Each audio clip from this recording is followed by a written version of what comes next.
Welcome to Heartbreak Chronicles. I have known Emma for 7 years.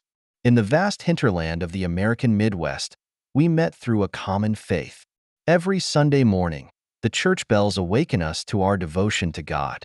There we talked about the future, thought about life, and faith laid a solid foundation for our love. As an engineer, I have a thriving career ahead of me. Emma, on the other hand, worked as an accounting software salesperson for a large technology company in Dallas, where her abilities were recognized by the company's executives. During the time we were in love, my parents gifted us one of their treasures, a cozy 3-bedroom home, as our graduation present. They always say, "Let our children share in our success while we are still alive." I was deeply moved by this notion of living to give. 5 years ago, we got married. Since then, our lives have been like a never-ending honeymoon. Intimate times at least 4 times a week made our bond grow stronger, and our friends always joked that we were like natural soulmates. Some even envied our relationship. The happiness was multiplied even more when we welcomed our adorable twin girls. Nurturing them has become the center of our lives, and we strive to create a loving and caring family atmosphere. Some might say our lives are too mundane. Most nights we stay home and cook good food, only go out on dates on Friday and Saturday nights, and Sundays always belong to the church. We are not keen on social circles or chasing fashion trends. Emma has always dressed conservatively, both at work and at home. We leave intimacy to private spaces and never get overly intimate in front of outsiders. Our marriage is built on trust and honesty. Emma is passionate by nature and always shows her love through gentle touches, kisses, and hugs, which is what I deeply love about her. We have no secrets between us and share everything. Although raising twins does bring a lot of stress and can be overwhelming for Emma at times, I'm always there for her to support her and help her. We communicate well, we face problems together, and life couldn't seem more perfect. Until that turning point. Just a week before Emma's company's annual trade show, she was suddenly notified that she had to attend the 3-day show in place of several of her coworkers because they had contracted an illness. She tried to push off the assignment, but ultimately couldn't. She apologized and said that she had tried her best to talk to her supervisor, but she just couldn't get away. She said she hated being away from us, even if it was only for 3 short days. That day, I helped her pack her bags, and then we went together to take a special car arranged by the company to the airport. Our marriage is seemingly unbreakable, full of trust and honesty. Emma has never let me doubt her love and loyalty. We have always been open and honest, and are especially in sync when it comes to raising our children. The night after she left, I received a message from my good friend Mike. He was attending a cybersecurity conference in Dallas and said he saw Emma at the show and asked if I was at the same conference. I confirmed that Emma was indeed in Dallas, but did not know the exact name of the show. I was slightly confused by his message, which seemed to have something to say. Immediately afterward, he sent 2 photos and a short video. At that moment, it was as if I had fallen through the ice. Emma in the first photo is wearing a dress I've never seen before, the shortest dress I can imagine her wearing, with a deep V neckline that exposes a huge amount of skin and unfamiliar heels on her feet. Her makeup was exquisitely perfect and her hair was meticulously groomed and stunningly beautiful. To be honest, at first I laughed inwardly, thinking how nice it would be if Emma could usually dress like this. But that relief quickly evaporated. The next photo showed her sitting intimately with a man I recognized as her boss, Tom Foster. I stared at the photo in disbelief, my mind blank, unable to comprehend the image before me. The last photo was a close-up of Emma, who was gazing lovingly into Tom's eyes, and my heart hit rock bottom. I told myself there must be some rational explanation, but internally I was already having trouble convincing myself. The next video was the death blow. Emma was kissing Tom passionately, her arms around his neck and his hands where they shouldn't be. At that moment, my world completely collapsed, breathing became difficult, and tears flowed uncontrollably. Another message alert came from the phone. "Are you okay? Do you need me to check on her?" I replied, "Okay, I'll call her now." I dialed Emma's number, but it went to voicemail after a few rings. I left a message saying we miss her and hope she had a good night. Then I messaged Mike back and told him I had just tried to contact Emma. Mike quickly replied, "Hank, I'm sorry, I really am. She looked at her cell phone but just put it back in her bag. I've never seen her dress or act like that before. It's okay, Mike. Thanks for telling me this. You're a good friend and I'll take care of it. No need to follow her anymore. Let me know if there's anything new. Are you sure you're okay? No, I'm bad, but I know what to do. Thanks again. I sat in my dimly lit living room, a stiff drink in my hand, trying to make sense of it all. How on earth did I miss the signs? How long has this been going on? There's no clue that explains it.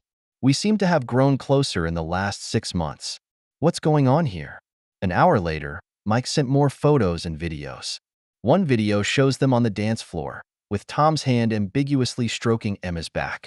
Another clip captures them kissing passionately as the dance music stops, and another photo frames them kissing obliviously as if the world around them doesn't exist. It was clear to me that my marriage to Emma had come to an end, but I still had a lot of questions that needed to be answered. Using the problem-solving skills I've developed over the years as an engineer, I spent the next few days carefully planning my next move. Shortly after I received those heartbreaking photos, Emma unexpectedly called me around 10 p.m. I took a deep breath and tried to keep my emotions in check, pretending to be oblivious to everything. "Hi, I'm sorry I didn't hear from you before," she said softly. "I was at a work dinner and couldn't talk. Honey, I miss you so much. I wish I could be in bed with you right now and give you tender kisses. I miss you too, Emma. I love you and thanks for calling. By the way, the girls are doing great. I'll send you some pictures later. They miss you especially and can't wait to see you home. I tried going back tomorrow, but my boss insisted I stay. I hate to leave you guys, but we'll be sure to celebrate when I get back. Are you done with work for the day?" I asked, pretending to be casual. "Yes, I was just about to go to bed. It's been a long day. Emma, I love you more than any words can say. Good night." "I love you too, Hank, and I'll talk to you tomorrow. Good night." After hanging up the phone, tears came to his eyes once again. I meant every word I said, and I do love this woman to the bone. But as the stroke of midnight approached, I tossed and turned, horrible images floating through my mind. What the hell was she doing now? That question was quickly answered as Mike's message once again lit up my phone screen. This time it's a picture of Emma and Tom on a couch in a hotel lobby, where they're kissing, with Tom's hand restlessly under her skirt while her arms are wrapped tightly around his neck. They look like a couple in love, unabashedly expressing their affection in public. "One last thing for you, man," Mike's message continued. "I'm ready to call it a day, but it looks like she'll still be busy. Do you need me to stay on top of it? I can put a stop to this anytime I want." I stared at the screen of my phone, trying my best to keep my sanity. "It's painful to see this, but thank you for sending the pictures. You don't have to follow her anymore. Let her make her mistakes. It's her choice, not your fault. I'm really sorry, man. Call me anytime you need me. Thanks, I'll take care of it." I cried myself to sleep that night, thinking about the wedding vows I had made and the happy times I had spent raising my twins. Exhaustion eventually overcame me and allowed me to escape this nightmare for a while.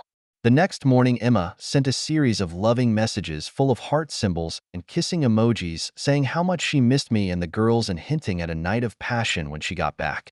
When she finally came home, she acted as if nothing had happened, making me begin to wonder if she was suffering from some sort of split personality disorder or had taken some sort of medication without her knowledge. I tried my best to find every explanation, but deep down, it was clear that I had to face reality and prepare for her return. Our conversations seemed normal, with Emma going on and on about how much she missed us, but it wasn't just her cheating that hurt me the most. It was the lies she was weaving to cover up the truth. Those lies hurt me no less than those pictures of Tom kissing. After discovering Emma's betrayal, I decided to take action. Using my technical expertise, I quietly installed tracking software on her cell phone, which was originally designed to track lost devices. I pretended this was just for convenience and made a point of directing Emma to set the latest version. This software has a voice recording feature that automatically captures the content of calls, text messages, and emails and uploads everything to the cloud. I will say for the record that I never thought of spying on her before this, but after witnessing this, my trust was gone and I felt I had no choice but to do so. Right now, my main concern is to protect our daughter and save the marriage if possible. Taking care of the twins keeps me busy and gives me some respite to escape that endless heartache for a while. Whether it's preparing breakfast for them, packing up their toys, or playing with dolls together, these moments have been my saving grace in the midst of chaos. Let's be honest, taking care of 3-year-old twins is no easy task. I had just put my daughters down for their nap at 2 o'clock that afternoon. After cleaning up the house and taking a shower, I sat down at the kitchen table and began to take care of the business that had piled up. Emma sent 6 more sweet messages saying she'd call me after work at 5 p.m. After reading these messages, I opened my laptop, logged into my cloud account, and began to look at everything that had been recorded since I installed the monitoring software. When I read the text messages between Emma and Tom, I was completely stunned. Here's some of it. "Last night was awesome, baby. Can't wait for tonight. Thanks, honey. I had a great time too. See you in my room tonight after work? Okay, but I have to call my husband first. See you at 5:15. Did he suspect anything? Of course not. He still thinks I'm in love with him. We've been hiding it for 6 months now, and he hasn't noticed a thing. Don't worry." My blood boiled instantly. Darling, that was my exclusive nickname for her, the one I used only in my most intimate moments, and now she was giving it to someone else. How blind I am to be fooled like this. I angrily shut down my laptop and slammed the desk lamp against the wall, watching it shatter against the wall. Just as I was about to continue to vent my anger, there came the sound of the twins sobbing. The sound snapped me out of it immediately, and I walked quickly into their bedroom and wrapped them in my arms, holding them until they calmed down. After cleaning up the broken glass, I let my daughters play in the living room while I poured myself a stiff drink and tried to make sense of it all. In my perception, our marriage was beyond repair, and it was time to take action. I wasn't in the mood to keep checking conversation logs or files and let them accumulate in the cloud. My plan was to continue to play the role of the loving husband she thought she was to Emma while quietly planning my next move. I need to contact a divorce attorney, hire a private investigator, and most importantly, make sure I get custody of my daughters. Their happiness is the only thing I really care about. How are the girls, dear? Emma's voice came over the phone. They miss their mom, I replied, trying to keep my tone smooth. Oh, I miss them so much. Her voice was full of deep emotion. And of course, I miss you too. I'm going to give you the sweetest kiss when I get back. I went along with her as planned, thinking of you every day, darling. Can't wait to embrace my beautiful, lovely wife. Each such conversation is like a knife that stabs deep into my heart. I began seeking professional help by hiring Carlos, a veteran private investigator. In his office, I detailed the evidence I had so far. These photos and videos do show inappropriate behavior, Carlos said, but let's dig a little deeper. This kind of thing is often not that simple. A week later, Carlos asked me to come to his office. His expression was unusually serious. "Mr. Hank, we have discovered something disturbing. Your wife's situation is more complicated than we thought." He opened a thick leather folder that categorized text message logs, voice logs, video calls, and photos. "Not only did your wife have an affair with Tom Foster," he paused, "we discovered that she also had an inappropriate relationship with Charlie Gray, the CEO of the company."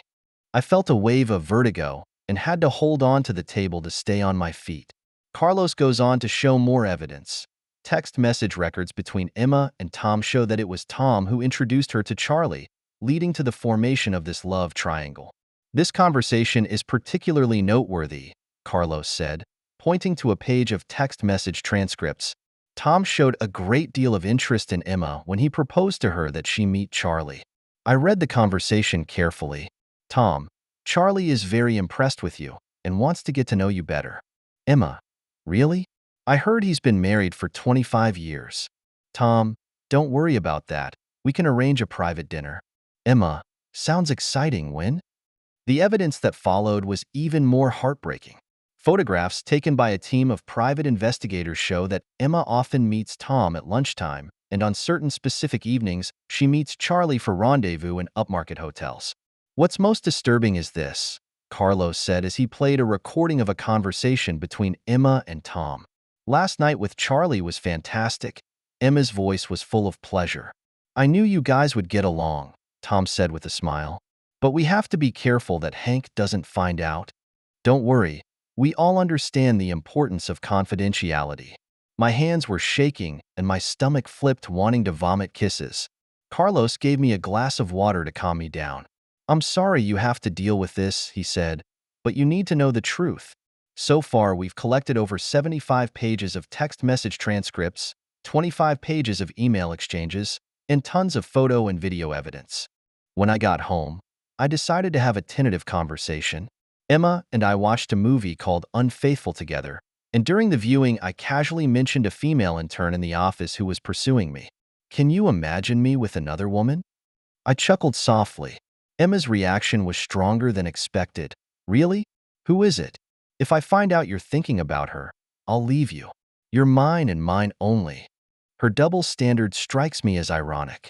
I continued to test the waters. So in all these years, you've never wanted to be with anyone else? Not even a friendly kiss? Are you serious now? She burst into a rage. I've been telling you how much I love you and that I've been faithful to you. I can't believe you would doubt me like this.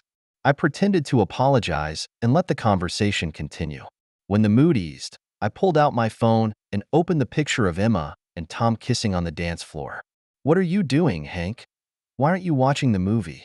Because what I'm watching is more real than a movie, I say calmly, turning my phone screen toward her.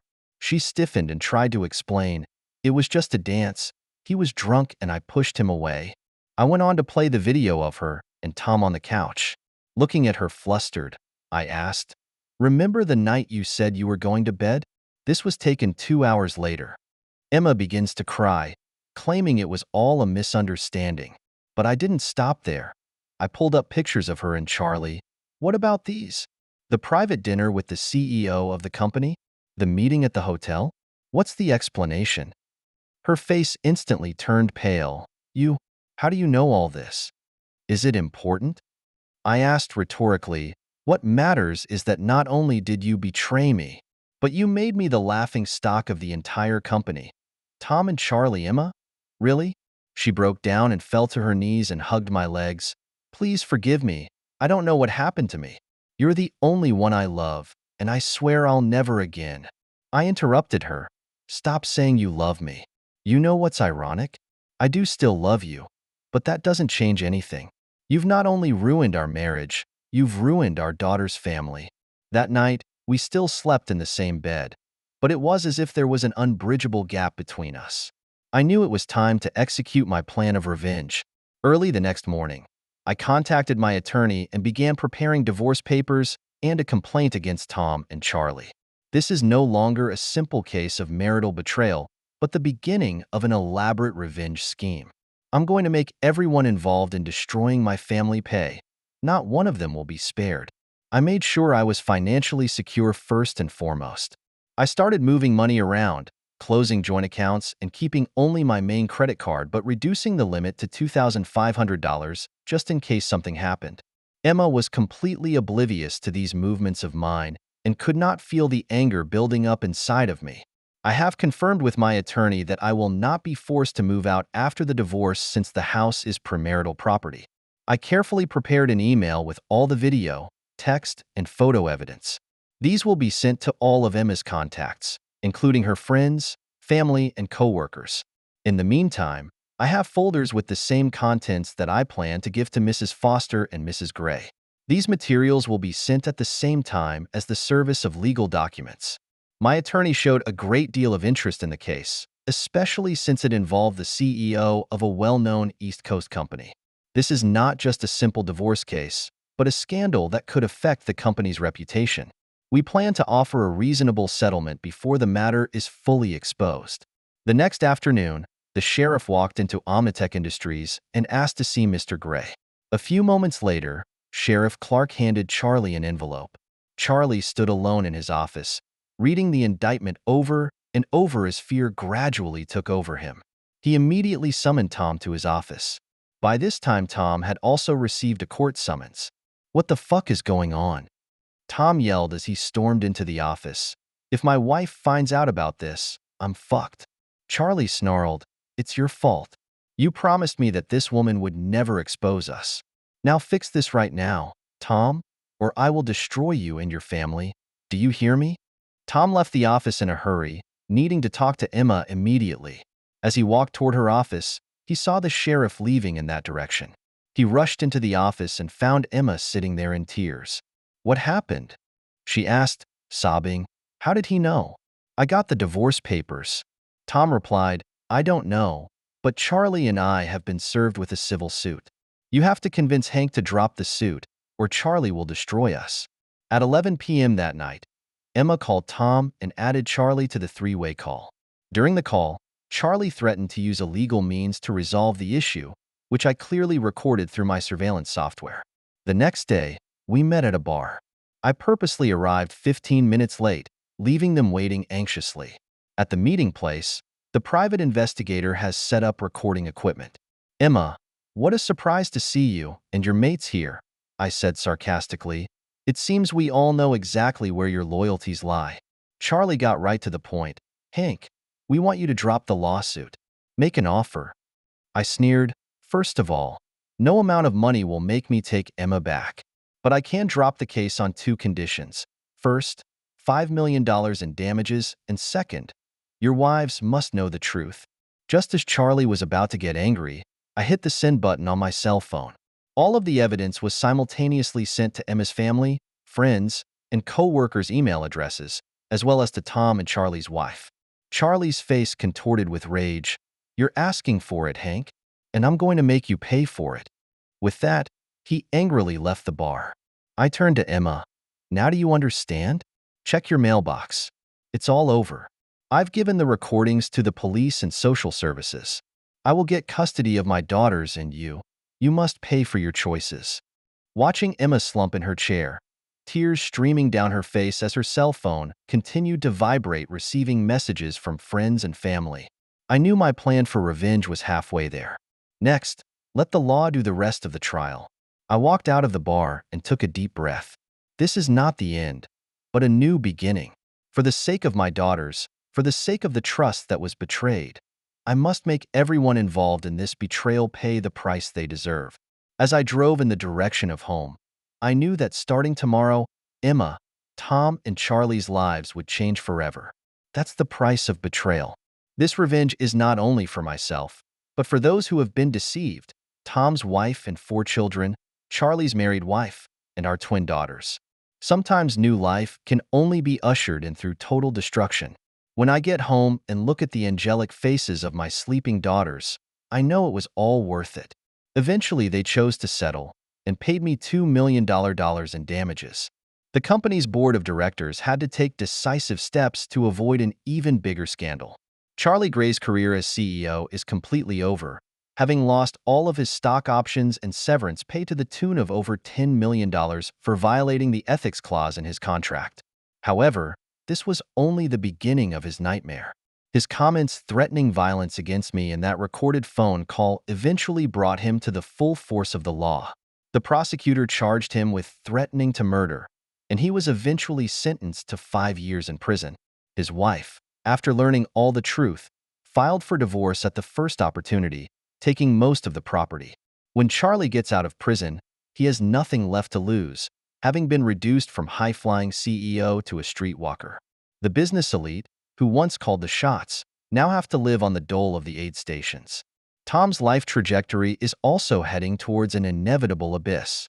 His wife left him with 4 children and was awarded half the property and high alimony in the divorce proceedings. The company fired him without hesitation, and he was sued for $1 million in civil damages for misconduct on company premises. The former executive now has to make ends meet by doing odd jobs on construction sites, with the shadow of bankruptcy always hanging over him. He tries to contact Emma, only to find that she has completely blackballed him. As for Emma, she was originally facing 5 years in prison. Considering our twin daughters, I chose to help her by having her sentence changed to 1 year of house arrest and 4 years of probation. But that didn't mean forgiveness, and I argued my case in court and was eventually awarded full custody of my daughters. Emma's life completely falls apart as she moves back into her mother's basement, and her relationship with her family drops to freezing point. She hadn't seen her daughters since she began to self-destruct. Every time I look at myself in the mirror, I wonder if this revenge is worth it. Revenge did bring a momentary thrill, but it didn't fully heal the hurt inside me.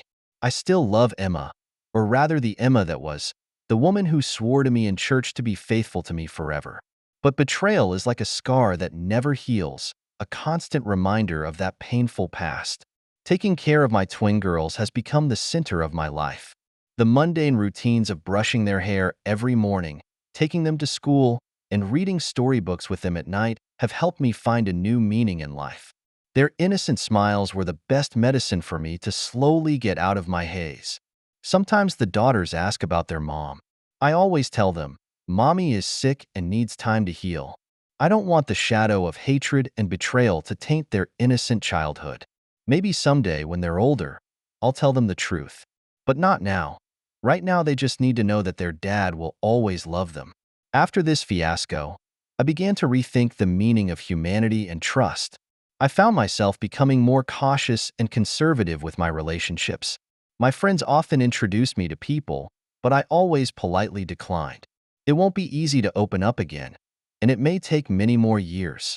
What strikes me most is that it is often the smallest of choices that can destroy the happiness of multiple families. Emma's impulsive behavior not only destroyed our marriage, but Tom and Charlie's family along with it. When desire overcomes reason, when betrayal becomes habit, all good things fall apart. Life is now calm and regular. Every weekend I take my daughters to the park and watch them swing around on the swings and listen to their crisp giggles, and I know that life must go on. Maybe one day, when the hurt isn't so deep, when time has healed all the scars, I'll find the courage to love again. But for now, I'm choosing to focus on what's in front of me and on nurturing my daughters as they grow. The world is complicated enough as it is, and I want to give them a simple and warm haven, at least in their childhood. This is my salvation and my ultimate victory. After all, the best revenge is not to push the other person into the abyss, but to live a better life. The end of Emma, Tom, and Charlie is nothing more than the natural harvest of the evil they sowed. And I, for one, will continue to move forward with two little angels in tow to find our new happiness. That's the end of today's story. For more captivating tales, hit subscribe and never miss an episode.